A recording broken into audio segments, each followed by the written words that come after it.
할렐루야. 함께 하나님의 이름을 부르며 나아갑시다. 하나님께서 우리를 살리실 것입니다. 함께 주님의 이름을 높여드리며 예배의 자리로 나아갑시다. 슬픈 마음 있는 자, 슬픈 마음 있는 자, 몸과 영혼 병든 자, 누구든지 부르시오. 예수 이름 부르시오. 그 이름을 믿는 자, 그 이름을 부르는 자, 그가 어떤 사람이든 그는 구원 얻으리. 아멘. 슬픈 마음 있는 자, 몸과 영혼 병든 자, 누구든지 부르시오. 예수 이름 부르시오. 그 이름을 믿는 자, 그 이름을 부르는 자, 그가 어떤 사람이든 그는 구원 얻으리. 예수 예수 예수 예수, 오 능력의 그 이름 예수, 나 외쳐 부르네. 예수 예수, 오 구원의 그 이름 예수, 나 외쳐 부르네. 예수 그리스도.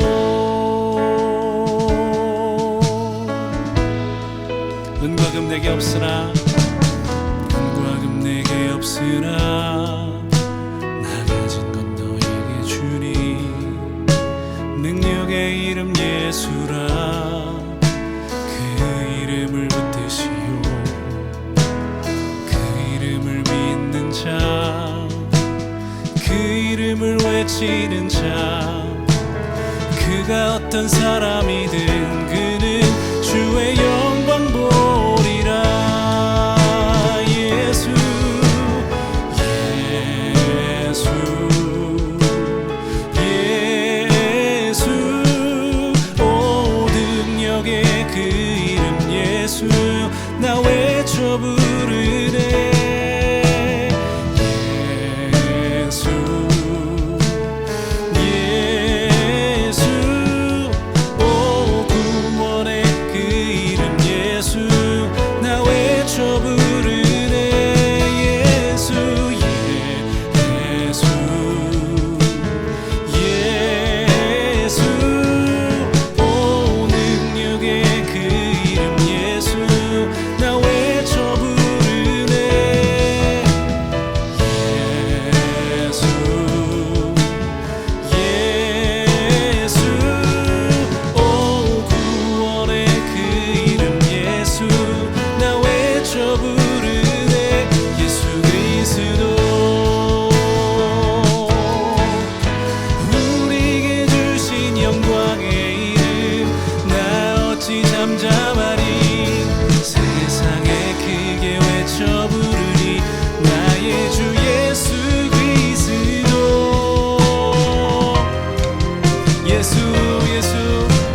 구주 예수 그리스도의 이름만 찬양합니다.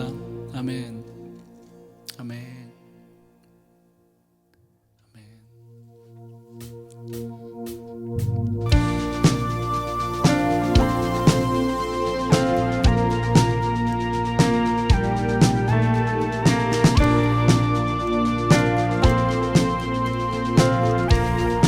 주 이름 찬양.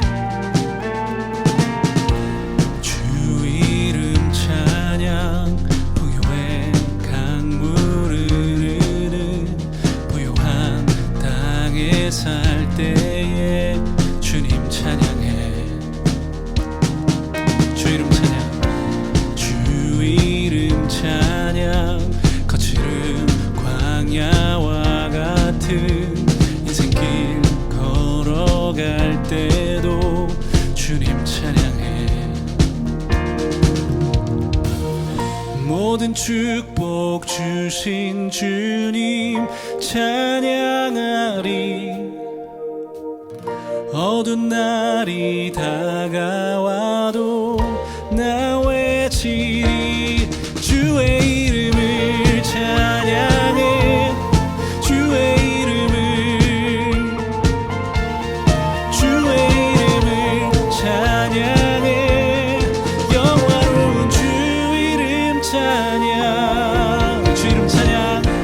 주 이름 찬양. 햇살이 나를 비추고 만물이 새롭게 될 때 주님 찬양해. 주 이름 찬양. 가는 길 험할지라도 고통이 따를지라도 주님 찬양해. 모든 축복 주신 주님. 모든 축복 주신 주님 찬양하리. 어두운 날이 다가와도 난 외치리. 주의 이름을 찬양해. 주의 이름을 찬양해. 영화로운 주 이름 찬양. 주의 이름을 찬양해. 주의 이름을 찬양해. 영화로운 주 이름 찬양.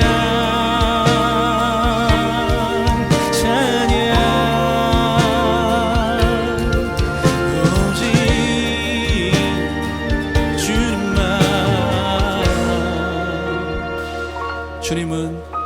주님은 주시며 주님은 찾으시네. 내 맘에 하는 말 주 찬양합니다. 주님은 주시며 주님은 찾으시네. 내 맘에 하는 말 주 찬양합니다. 주님은 주시며 주님은 찾으시네. 내 맘에 하는 말 주 찬양합니다. 주님은 주시며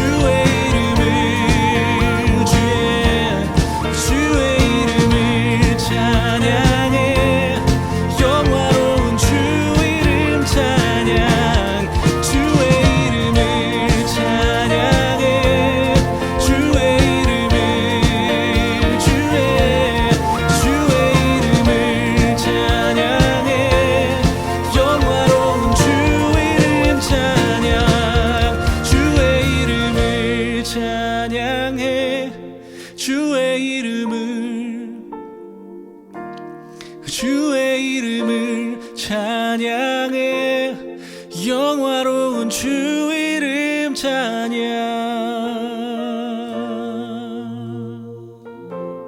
주의 이름을 찬양해 영화로운 주 이름 찬양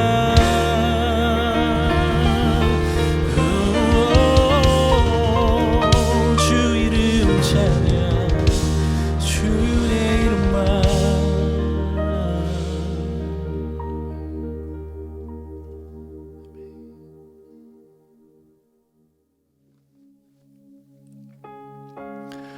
주님, 우리의 유일한 소망이, 우리의 유일한 갈망이 이것입니다.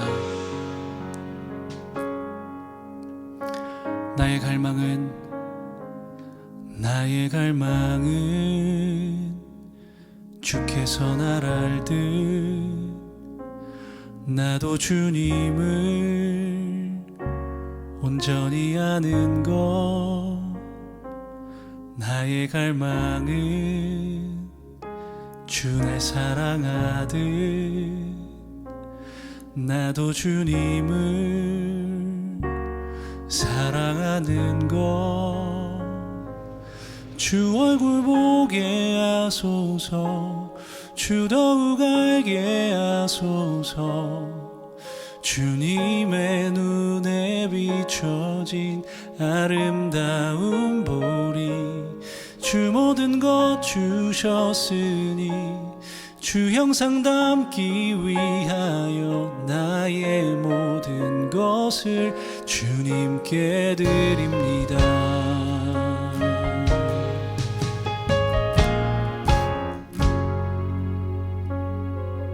나의 갈망은 주께서 날 알듯 나도 주님을 온전히 아는 것. 나의 갈망은 주를 사랑하듯 나도 주님을 사랑하는 것. 주 얼굴 보게 하소서 주 얼굴 보게 하소서 주 더욱 알게 하소서 주님의 눈에 비춰진 아름다운 보리 주 모든 것 주셨으니 주 형상 담기 위하여 나의 모든 것을 주님께 드립니다. 나의 갈망은 내 모든 삶을 사랑의 제사로 주께 드리는 것. 내 사랑 주의 기쁨이 되리 주의 사랑에 빛을 비추리 주 얼굴 보게 하소서 주 더욱 알게 하소서 주님의 눈에 비춰진 아름다운 보리 주 모든 것 주셨으니 주 형상 담기 위하여 나의 모든 것을 주님께 드립니다. 주 얼굴 보게 하소서 주 더욱 알게 하소서 주님의 눈에 비춰진 아름다운 보리 주 모든 것 주셨으니 주 형상 담기 위하여 나의 모든 것을 주님께 드립니다.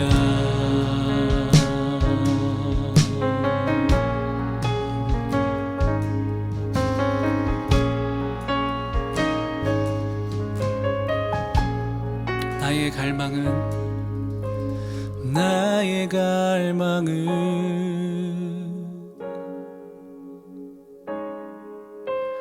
나의 갈망은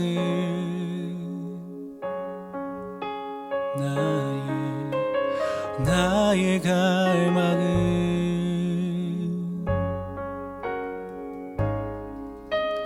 나의 갈망은 오직 주님이십니다. 나의 갈망은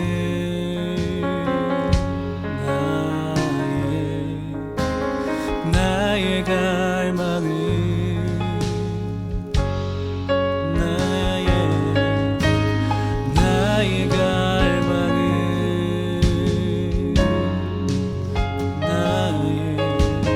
나의 갈망은 오직 주님.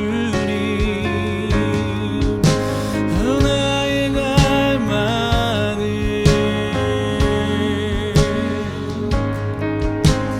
나의 갈망은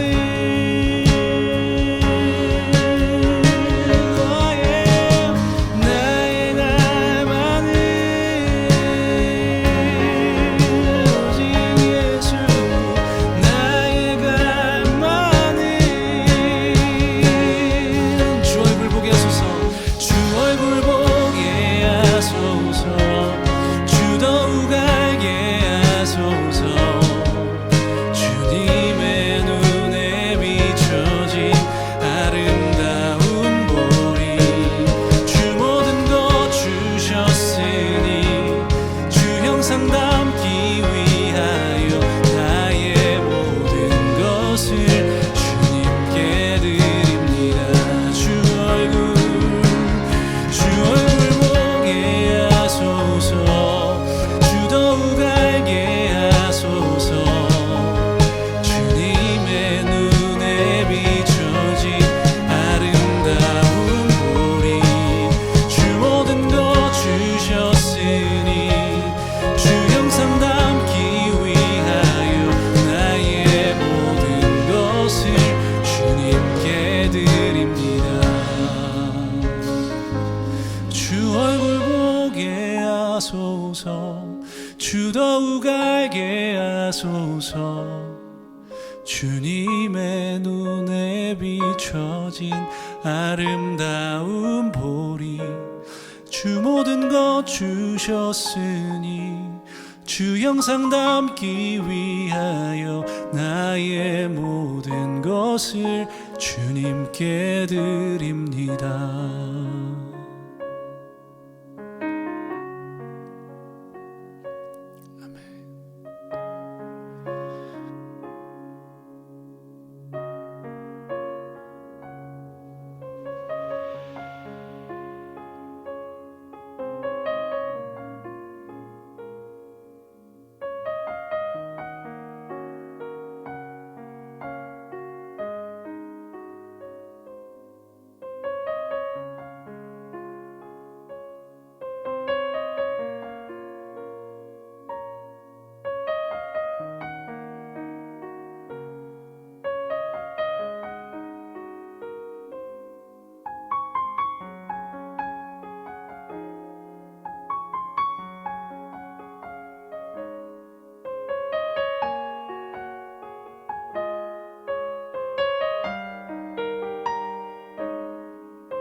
오늘은 사무엘하 6장의 말씀을 가지고 법궤보다 큰 인생, 법궤보다 큰 인생이라고 하는 제목으로 함께 하나님 말씀을 나누도록 하겠습니다.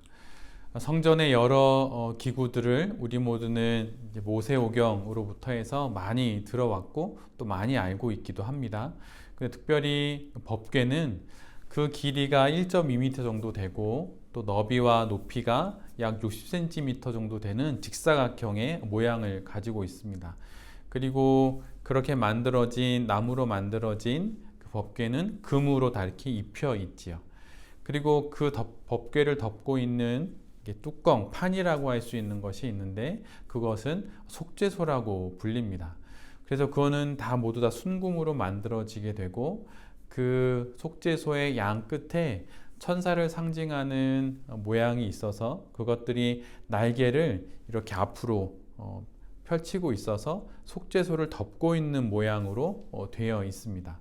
그리고 그 속죄소는 하나님께서 이스라엘 가운데 임재하시는 장소로 성경은 기록하고 있지요.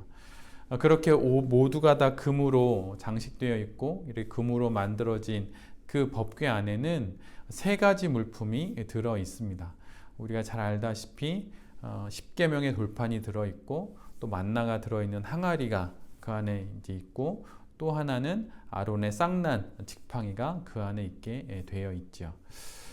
그런데 사무엘상과 사무엘하를 읽다 보면 그 법궤에 관련된 이야기가 사무엘상 4장부터 7장까지 그 앞부분에 등장하는 것을 우리가 보게 되고 또 사무엘하 역시 오늘 우리가 함께 보는 사무엘 6장 그 앞부분에 법궤 이야기를 마치 이렇게 쌍둥이처럼 데칼코마니처럼 그렇게 양쪽에다 기록하고 있는 것을 보게 됩니다.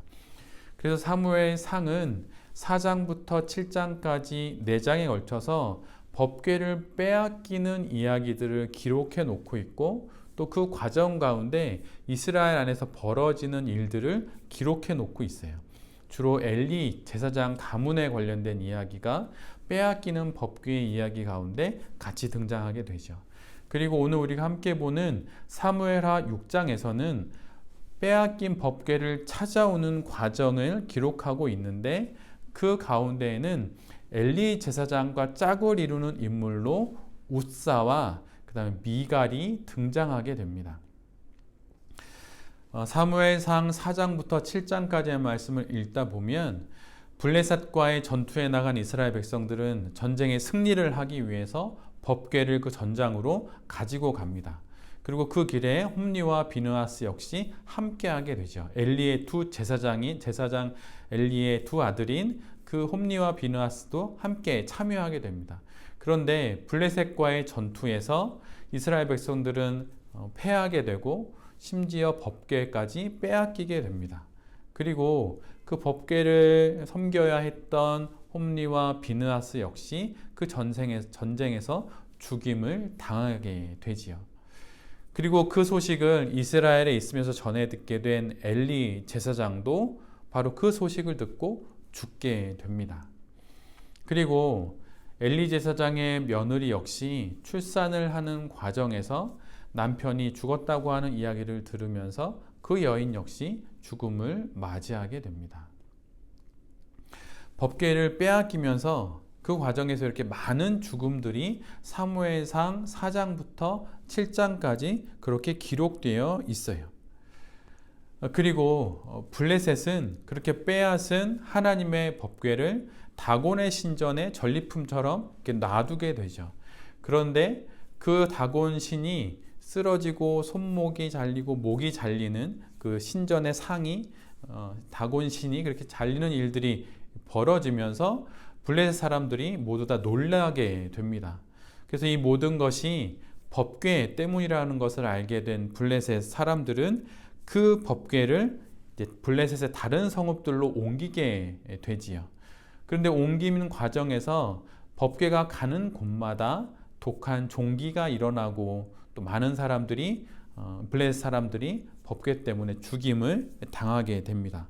그러다 결국 7달 만에 기럇 여아림에 있는 아비나답의 집으로 법궤가 옮겨지게 되고 또 그 집안의 엘리아살이라고 하는 사람 아들, 그의 아들을 거룩하게 구별하여서 여호와의 궤를 지키게 합니다.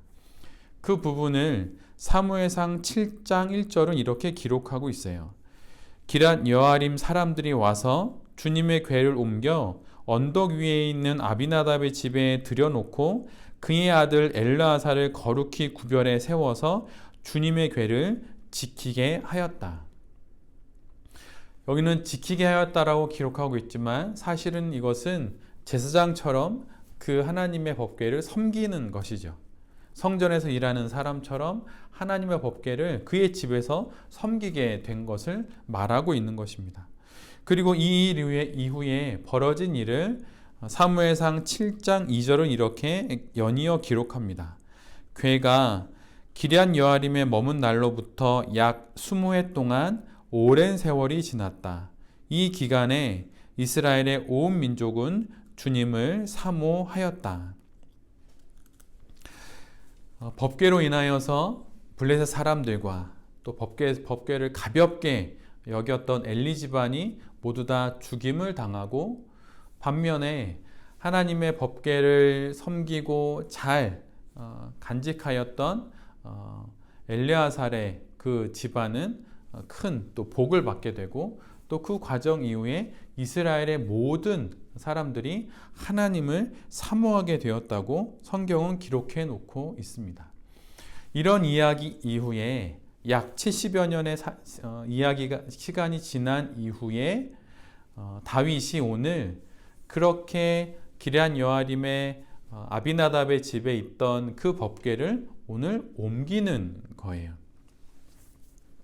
왕이 되어서 그 난공불락의 요새였던 시온성을 함락하고 그곳을 다윗성이라 이름 짓고 추후에는 그게 예루살렘 성이 이제 되게 되는데, 그렇게 왕으로서의 멋진 왕의 그 등극을 시작했던 다윗이 이제 블레셋과의 싸움에서도 그럴듯하게 이기고 모든 일이 순조롭게 진행이 되자 이제 법궤를 다윗성으로 옮겨야겠다는 생각을 하게 된 것입니다.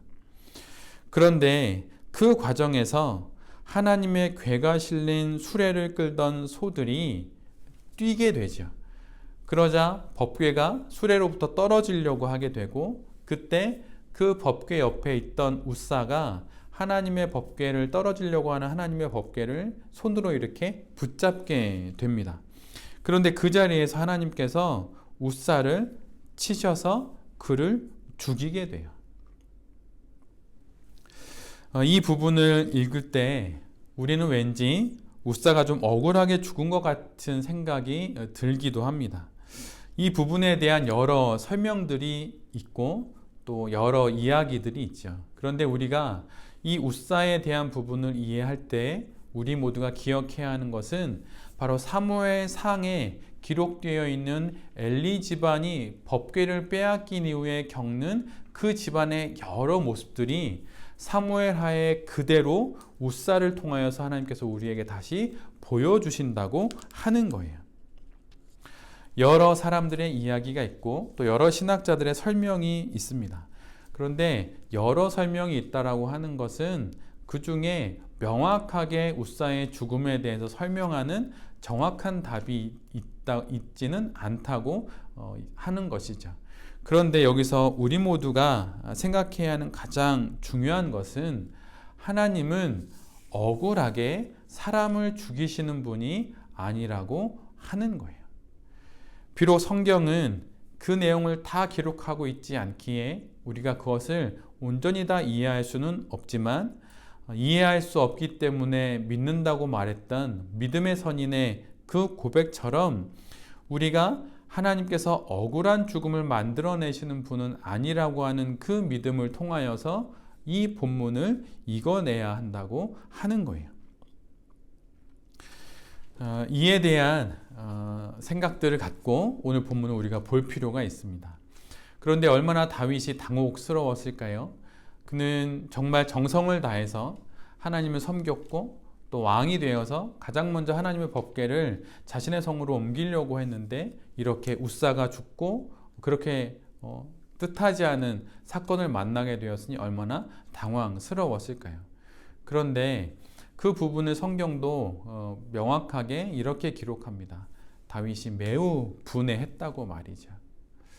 그런데 그 다윗의 이 분함은 하나님에 대한 두려움으로 인해 변하게 됩니다.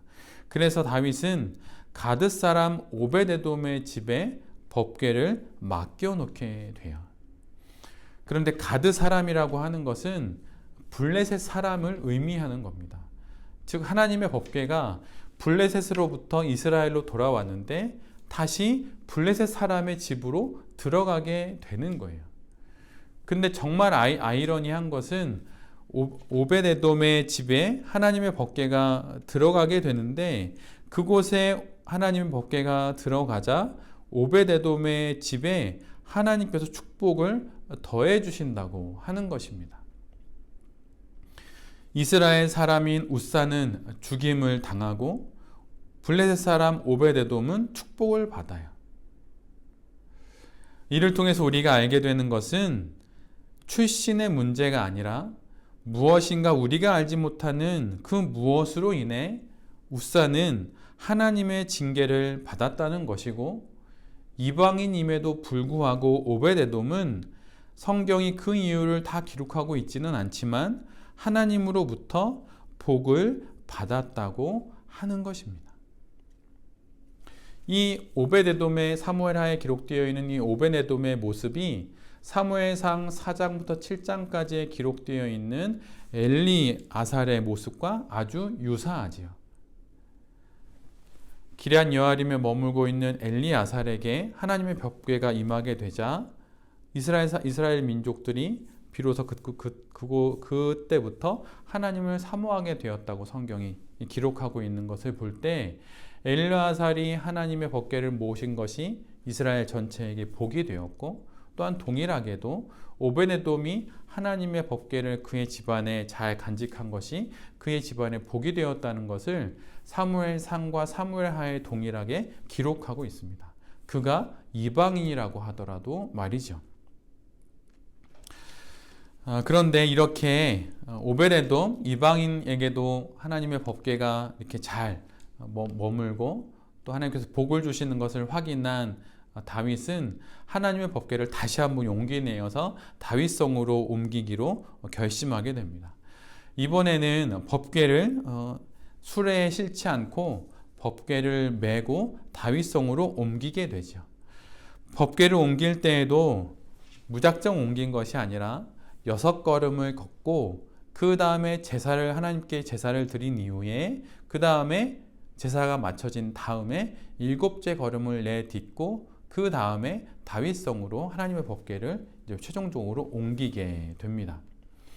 이 부분은 7이라고 하는 숫자는 성경에서 완전한 수, 즉 하나님의 수를 의미하는 것이죠. 그래서 첫 번째 걸음부터 6째 걸음까지는 인간의 걸음으로 다윗이 걸었지만 마지막 7번째 걸음만큼은 또 거기서부터는 하나님께서 인정해 주실 때만 우리가 걸어갈 수 있다라고 하는 그런 고백을 갖고 다윗이 제사를 드리고 걸음을 내딛었던 것입니다. 그런데 그 걸음을 내디딜 때 그 이전과는 다르게 하나님께서 그 길을 용납하시자 다윗이 그 법궤를 메고 다윗성까지 들어가게 된 것이죠. 법궤를 옮기며 다윗이 얼마나 기뻤던지 당시 종교 행사에서는 종들만이 춤을 췄는데 다윗은 스스로 베옷을 입고 하나님 앞에서 온 힘을 다해서 춤을 추게 됩니다. 다윗이 얼마나 기뻐했는지 우리가 알 수 있게 되는 것이죠. 그런데 그때 이를 지켜보던 다윗의 아내인 미갈은 마음속으로 다윗을 업신여기게 됩니다. 그리고 이후로 다윗은 미갈을 가까이 하지 않게 되므로 더 이상 미갈은 자녀를 낳지 못하게 되지요. 지난 주 중에 요즘 모세오경을 유진 피터슨이 번역한 메시지로 읽고 있는 10살 된 제 아들인 민유리가 민수기를 읽고 있었는데 민수기를 읽다가 민유리가 저에게 이렇게 말을 했었습니다. 그의 아이의 말은 딱 한 문장이었어요. 아빠, 하나님은 너무 잔인하신 것 같아. 민유리가 읽고 있던 부분이 어떤 부분인지 제가 가서 봤더니 하나님께서 이스라엘 백성들을 치시고 또 그들의 가축들을 치시는 내용들이 나왔던 본문이었어요. 그 본문을 읽고 민유리가 하나님은 정말 잔인하신 것 같다고 이렇게 말을 했던 것이죠. 만약 여러분의 자녀들이 여러분에게 이렇게 질문을 던진다면 여러분은 뭐라고 말씀하시겠나요? 저는 아이에게 이 이야기를 듣고 저는 이렇게 답을 해 주었습니다. 그래, 민유라, 그렇게 생각할 수 있다. 내 말이 맞다. 그런데 좀 더 읽어봐라. 그러다 보면 조금씩 그 의미를 알게 될 거야. 이렇게 아이에게 이야기를 해 주었습니다. 성경은 우리에게 답을 주기도 하지만 우리에게 많은 질문을 던지기도 합니다. 신앙생활이나 어쩌면 이 많은 질문에 대한 답을 찾아가는 여정이라고 할 수 있을 거예요. 하나님은 어떤 고상한 원리나 어떤 고정된 원칙이거나 어떤 고조된 감정이 결코 아닙니다. 그렇다고 이렇게 논리가 전혀 없거나 아주 밋밋한 그런 것도 결코 아니죠. 하나님은 살아계신 인격체이신 분이에요. 그렇다면 법궤를 옮기는 이 거룩하고 또 경건하고 좋은 일에 왜 이런 일들이 벌어지는 것일까요? 사무엘상에는 법궤를 전쟁에 이용했고 또 법궤를 섬기는 엘리 제사장과 그들의 그 아들들의 잘못된 행위들을 우리가 알고 있기 때문에 그들이 당하는 일들이 우리가 소위 잘 알고 있는 인과관계의 법칙에 따라 죄를 지었으니 그럴 수 있겠다, 이렇게 이해할 수 있겠죠. 그런데 오늘 우리가 사무엘 하에서 만나게 되는 웃사의 이야기, 물론 우리가 어느 정도 유추해서 알 수는 있지만 웃사의 이야기나 아니면 미갈의 이야기나 이 모든 것들은 우리가 어떻게 이해할 수 있을까요? 선한 의도로 시작한 사역에 시련이 찾아옵니다. 또 하나님을 위한 일이라고 여기고 또 직업도 버리고 여러 좋은 조건들을 버리고 하나님의 일에 뛰어들었는데 그렇게 뛰어든 그 선택에 최악의 상황들을 맞게 됩니다. 아니, 그렇게 선하다 할 것은 없어도 또 악하지 않게 살려고 하여서 하나님을 위해 조금 헌신하며 살려고 하는데 자꾸 고난을 겪게 됩니다. 내 삶에 하나님의 말씀의 법궤를 옮기려고 했더니 고난이 또 찾아오지요. 이럴 때 우리는 이 상황들을 어떻게 지나가야 할까요? 법궤가 들어오는 삶에도 고난이 있을 수 있다는 이 사실을 우리 모두는 가장 먼저 인정할 수 있어야 합니다. 왜냐하면 그것이 현실이기 때문이에요. 그런 경우가 분명 있기 때문입니다. 다윗처럼 블레셋 땅에 있고 또 하나님의 다윗성이 아닌 다른 곳에 있던 그 하나님의 법궤를 가장 좋은 곳으로 옮기기 위해서 법궤를 옮기는 그 과정 가운데 뜻하지 않은 일들을 만날 때가 분명 있어요. 굳이 고난을 찾아가진 않지만 찾아온 이해할 수 없는 고난들을 없다고는 할 수 없는 법입니다. 그런데 우리는 이럴 때마다 쉽게 이런 결론을 내리게 되죠. 무엇인가 실패했으면 불의한 것이 있기 때문이고 성공을 했으면 의로운 것이 있기 때문일 것이다. 벌을 받으면 무엇인가 잘못이 있기 때문일 것이고 만약 축복을 많이 받았으면 잘한 것이 있기 때문이다. 이렇게 쉽게 원인과 결과의 법칙으로 인과관계로 우리의 삶의 많은 것들을 그냥 간단히 이해하려고 하는 그런 것들이 우리에게 있지요. 그런데 여러분, 이런 말이 있습니다. 초월이 사라진 곳에서 인간은 스스로를 신격화한다, 이런 말이 있어요. 초월이 사라진 곳에서는 인간이 스스로를 신격화한다, 이런 말이 있습니다. 하나님이 없다고 생각하면, 초월적인 존재이신 그분이 없다고 생각하면 우리는 세상을 이렇게 이분법으로 보게 돼요. 하나님을 믿는다 하여도 우리는 세상의 안목을 갖게 되면 모두 다 이렇게 생각을 하게 됩니다. 내게 고난이 있으면 내가 무슨 죄를 지었다고 먼저 생각하게 되고, 내가 형통하게 되면 내가 뭔가 잘했나? 하나님이 칭찬받을 만한 일을 했나? 이렇게 생각하는 것들이 있다고 하는 것이죠. 이렇게 이분법으로 세상을 보게 된다고 하는 거예요.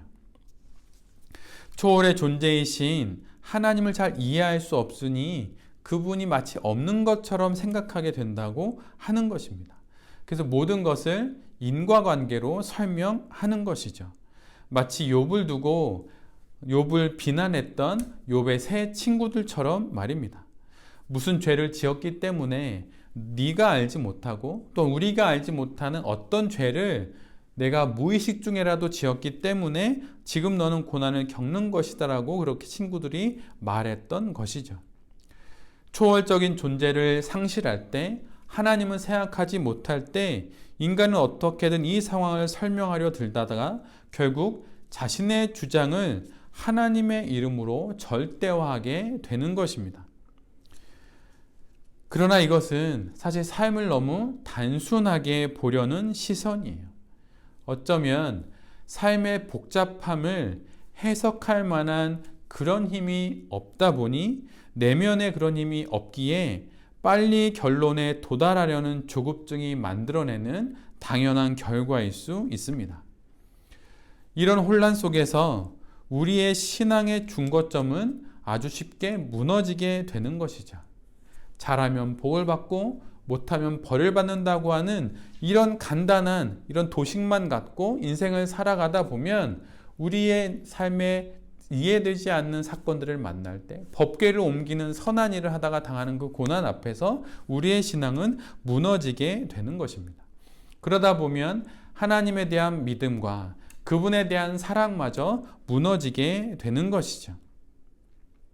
그러나 여기서 우리가 기억해야 하는 것은 우리가 겪는 모든 현실이 진실과 본질을 그대로 반영하는 것은 아니라고 하는 바로 그 사실이에요.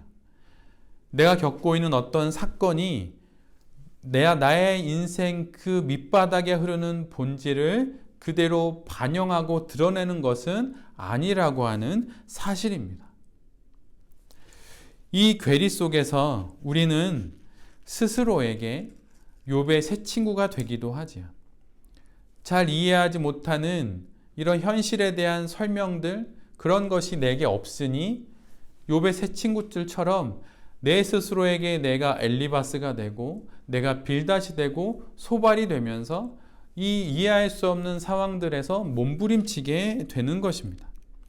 간단한 수식으로 지금의 상황을 설명하려는 이 욥의 새 친구들이 우리 모두는 되지 않아야 해요.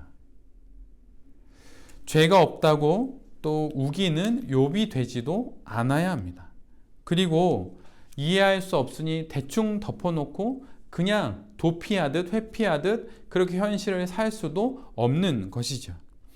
그렇다면 이 괴리를 어떻게 우리는 이해해야 할까요?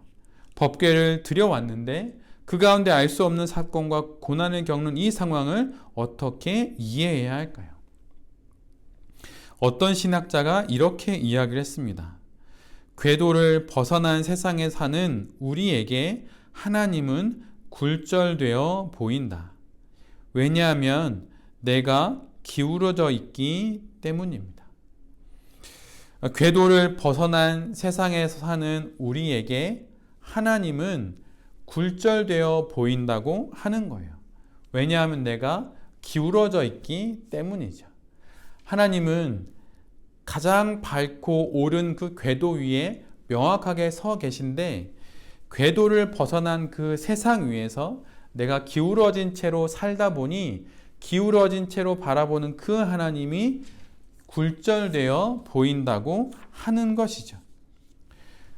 기울어진 세상 속에 서서 하나님을 바라볼 때 하나님은 왜곡되어 보이고 하나님은 굴절되어 보이는 거예요.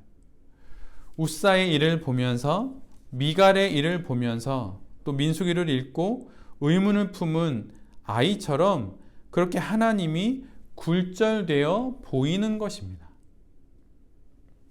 그래서 나의 고통은 모두 나의 죄인 것처럼만 보이게 되고 성공하는 것은 다 의롭고 또 축복처럼 보이게 되는 것이죠. 굴절된 세상에서 인생을 살다 보면 우리 역시 이런 굴절된 하나님을 생각하게 되는 것입니다. 그때 우리는 이 굴절된 또 왜곡된 하나님을 중거점으로 삼을 것이 아니라 그 사건 속에서 이전에는 경험하지 못하고 만나지 못했던 그 새로운 하나님을 우리가 새롭게 만나야 하는 거예요. 그래서 앞에서 말한 그 신학자는 이렇게 덧붙입니다. 이 굴절을 제대로 보게 하는 것이 바로 구속이다. 우리 주 예수 그리스도가 이 땅에 오셔서 십자가 위에서 이루신 그 구속을 통해서 온전히 하나님을 바라볼 수 있다고 하는 거예요. 세상과 하나님 사이에 그 비대칭에서 인간은 예수 그리스도의 구속, 예수님의 붙잡아 주심으로 인하여서 하나님을 온전히 볼 수가 있습니다.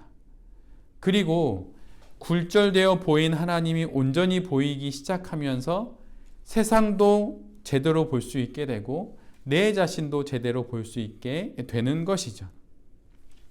그리고 그 구속을 통해 낯선 그 현실의 상황들을 새롭게 볼 수 있고 또 그곳에 계신 새로운 하나님을 만나게 되는 것입니다. 구속은 과거의 어떤 한 시점에 하나님을 처음 믿고 예수 그리스도를 처음 믿게 되는 그 시점에만 필요한 것이 아니라 우리의 인생 속에 날마다 맞게 되는 수많은 사건과 사연들 속에 우리가 새롭게 그 구속을 경험해야 하는 거예요. 인생 속에서 우리는 많은 어려움을 겪게 됩니다. 때론 삶의 다양한 이야기들 속에서 고통을 또 받기도 하지요. 알 수 없는 시련과 때론 내가 자초한 문제들도 우리는 맞이하게 됩니다. 그런데 이럴 때마다 우리 모두가 잊지 않아야 하는 건 욥기 전체를 통해서 우리가 보게 되는 그 욥의 모습처럼 하나님을 향해야 한다고 하는 거예요. 그리고 복음서에 기록된 예수 그리스도처럼 하나님을 향해야 한다고 하는 것입니다. 예수 그리스도와 욥의 모습을 보면 수많은 고난과 또 하나님으로부터 받아들일 수 없는 어떤 그 사명들 앞에서 끊임없이 몸부림치지만 그 모든 항변과 몸부림을 하나님을 향해서 하게 됩니다. 이것이 욥을 통하여서 또 예수 그리스도를 통하여서 또 믿음의 선인들을 통하여서 볼 수 있는 그들의 일관된 모습이에요. 때로는 방향을 잃을 수도 있고 때로는 잠시 멈출 수도 있지만 일관되게 하나님을 향하여서 그들은 항변하고 몸부림을 칩니다. 예수님도 당신의 슬픔과 하나님 뜻의 수납과 그 거부의 몸부림을 하나님을 향해서 했었어요. 오늘 본문에 등장하는 다윗 역시 마찬가지입니다. 이해할 수 없고 도저히 받아들일 수 없는 이 사건들 속에 다윗은 하나님을 향해서 항변하고 하나님을 향해서 몸부림을 칩니다. 우리가 함께 보는 계속 보고 있는 사무엘 상하 역시 우리를 역사 속에서 하나님을 향하도록 우리를 인도하고 있어요. 우리의 인생 속에서 우리가 하나님을 향하도록 우리를 인도하고 있습니다. 사무엘과 사울 왕과 다윗 왕이 이 사무엘 상하의 주인공이 결코 아니에요. 왕이라고 하는 왕의 제도가 등장하기 이전에 사무엘상 4장부터 7장까지 법궤의 이야기가 등장합니다. 그 이후에 이스라엘 백성들의 왕정의 요구가 등장하고 그 다음에 사울 왕이 선출되고 그 다음에 사울 왕의 여러 가지 일들이 기록이 되죠.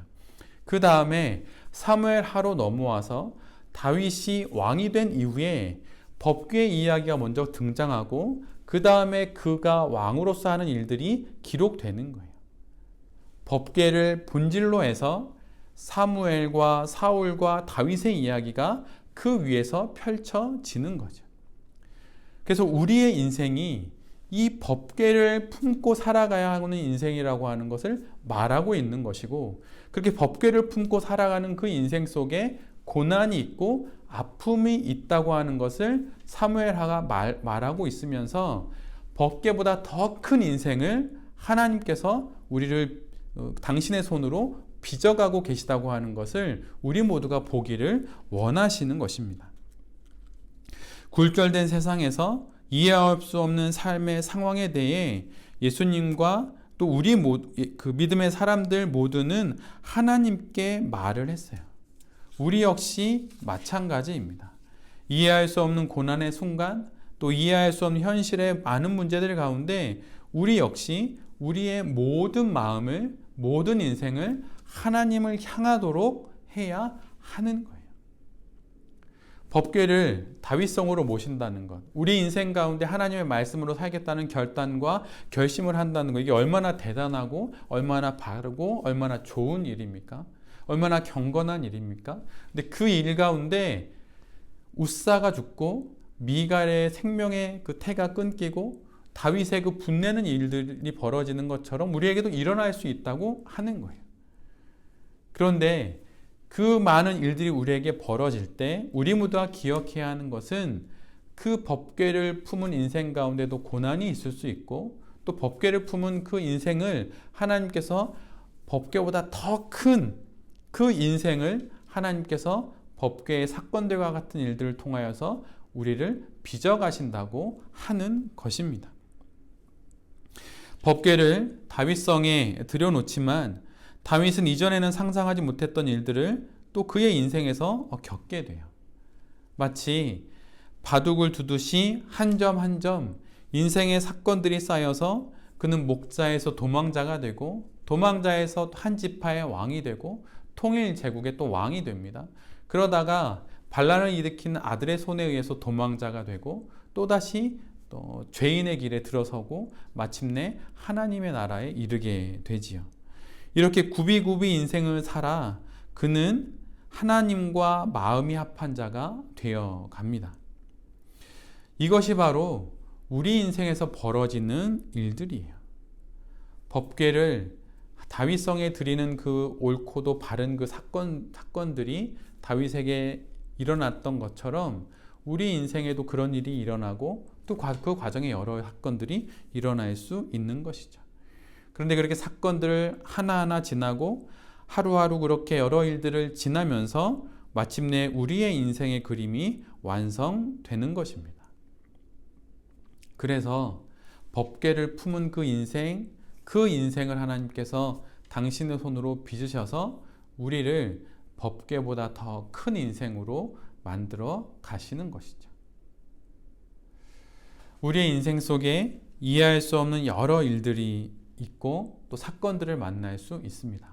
그럴 때마다 당황하지 마시고 그럴 때마다 원인과 결과를 찾아 무엇인가 죄를 지었기 때문이야 이렇게 말할 것이 아니라 모든 순간에 하나님을 향하여서 더더욱 우리의 인생을 기울일 때 다윗이 이 법궤의 사건을 지나서 그의 인생을 또한 살아냈듯이 우리도 우리의 인생을 그렇게 살아내게 될 것입니다. 궤도를 벗어난 이 세상에서 기울어진 몸으로 하나님이 왜곡되었다라고 말하지 않고 하나님을 새롭게 모든 사건들 속에서 만남으로 하나님과 함께 한 번뿐인 이 인생을 잘 살아가시는 모든 성도님들과 또 이 말씀을 전하는 제 자신이 될 수 있기를 간절히 기도드립니다. 아멘. 제가 기도하겠습니다. 주님, 궤도에서 벗어난 세상에서 보니 모든 것이 삐뚤어 보이고 하나님마저 굴절되어 보입니다. 고난을 겪으면 죄를 지은 것만 같고 축복을 받아야만 거룩한 성도로 증명되는 것 같은 착각을 하게 됩니다. 법궤를 들여놓아도 고난이 있다는 이 사실을 우리 모두가 잊지 않게 하여 주시옵소서. 법궤보다 더 소중하고 더 큰 나의 인생을 하나님이 법궤의 사건과 같은 수많은 일들을 통하여서 빚어나가고 계심을 기억함으로 거룩한 성도로 잘 살아가게 하여 주시옵소서. 어떤 사건과 어떤 일을 만나든 다윗처럼 당신을 찾고 당신만을 예배하며 살아가는 우리 모두가 되게 하여 주시옵소서. 이 모든 말씀 우리 주 예수 그리스도의 이름으로 기도드리며 이제는 우리 주 예수 그리스도의 은혜와 하나님 아버지의 사랑과 성령 하나님의 교통하심의 은총이 이 시간 두 손 모아 머리 숙여 삶의 다양한 상황과 현실들을 구속의 시선으로 바라보므로 법궤보다 더 큰 인생을 하나님 앞에서 아름답게 살아가기를 결단하는 모든 이들 위해, 그리고 그들의 가정과 직장과 사업 위에, 그리고 이 나라와 이 민족 위에 이제로부터 영원까지 함께 하시옵기를 간절히 축원하옵나이다. 아멘.